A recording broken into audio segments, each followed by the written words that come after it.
Good morning! Ito ang iyong lingkod, Poria Gaba.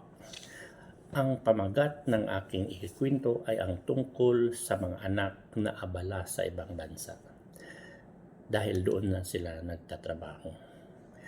Maraming magulang ngayon ang naiiwan sa kanilang tahanan o sa kanilang pagtanda.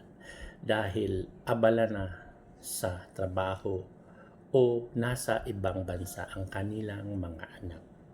Dahil sa kakulangan ng oras, ang iba ay napipilitang kumuha ng tagapag-alaga para sa kanilang mga magulang. Bagaman may pagmamahal pa rin ang mga anak, tila nawawala na ang dating malasakit at personal na pag-aaruga. Sa panahon ngayon, mas mabibigyang halaga ang tagumpay sa trabaho kaysa sa presensya sa pamilya. Ang oras at pagmamahal ng mga magulang ay higit na mahalaga kaysa anumang kayamanan.